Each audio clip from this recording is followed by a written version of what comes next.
جو تلاوت ہوئی ہے وہ سورہ آل عمران اور سورہ نساء کی تلاوت ہوئی ہے۔ خلاصہ سن لیا جائے۔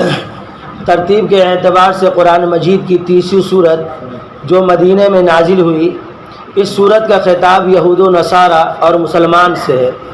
اول الذکر گروہوں کو ان کی اعتقادی گمراہیوں اور اخلاقی خرابیوں پر تنبیہ کے بعد فرمایا گیا ہے کہ قرآن اور رسول اللہ صلی اللہ علیہ وسلم تمہیں اسی دین کی طرف بلا رہے ہیں جس کی دعوت انبیاء علیہم السلام شروع سے دیتے چلے آ رہے ہیں۔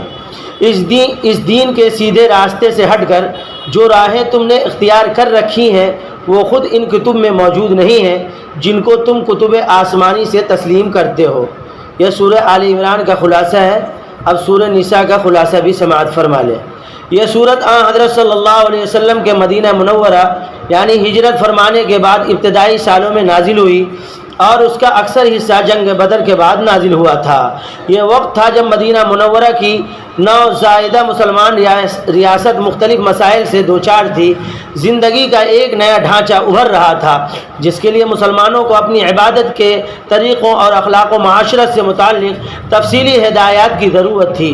دشمن طاقت اسلام کی پیش قدمی کا راستہ روکنے کے لیے سر توڑ کر کوششیں کر رہی تھی اور مسلمانوں کو اپنی جغرافیائی اور نظریاتی سرحدوں کی حفاظت کے لیے نت نئے مسائل کا سامنا تھا۔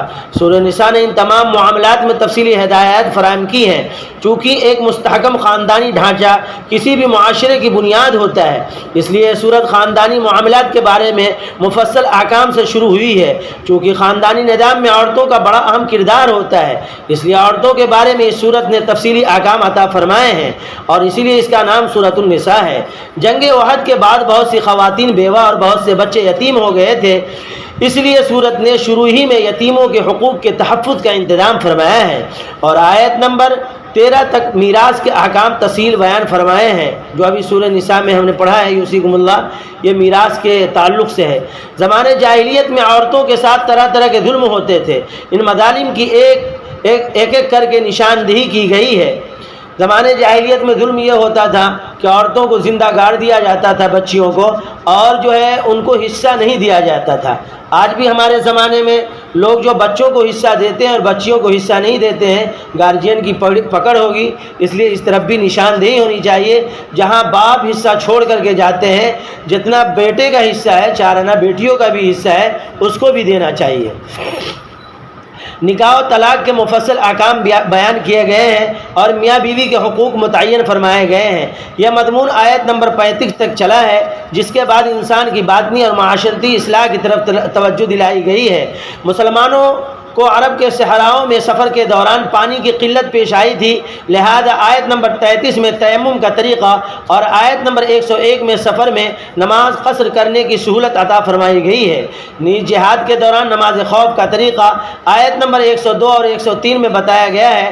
مدینہ منورہ میں بسنے والے یہودیوں نے حضرت صلی اللہ علیہ وسلم سے معاہدہ کرنے کے باوجود مسلمانوں کے خلاف سازشوں کا ایک لامتناہی سلسلہ شروع کر رکھا تھا۔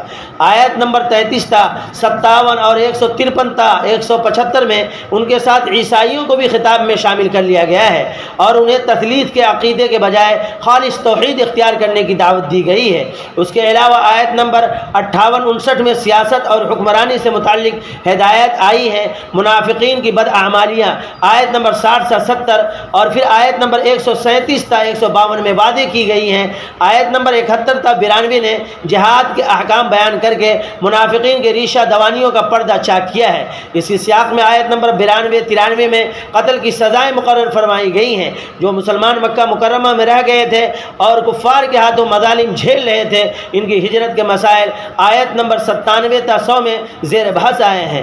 اسی دوران بہت سے تنازعات حضرت صلی اللہ علیہ وسلم کے سامنے فیصلے کے لیے لائے گئے ہیں۔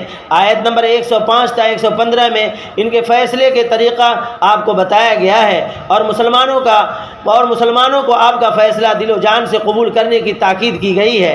آیت نمبر 116 تا 126 میں توحید کی اہمیت واضح کی گئی ہے۔ خاندانی نظام اور میراث کے بارے میں صحابہ کرام نے حضرت صلی اللہ علیہ وسلم سے متعدد سوالات پوچھے تھے۔ آیت نمبر 127 سے 129 اور پھر 176 میں ان سوالات کا جواب دیا گیا ہے۔ خلاصہ یہ کہ یہ پوری صورت احکام اور تعلیمات سے بھری ہوئی ہے، اور شروع میں تقوی کا جو حکم دیا گیا تھا، کہا جا سکتا ہے کہ پوری صورت اس کی تفصیلات بیان کرتی ہے۔ اللہ تبارک و تعالی ہم سب کو عمل صالح کی توفیق عطا فرمائے، قرآن کو سمجھنے کی بھی توفیق عطا فرمائے۔ جزا اللہ عنا محمد ما والو صلی اللہ علیہ وسلم۔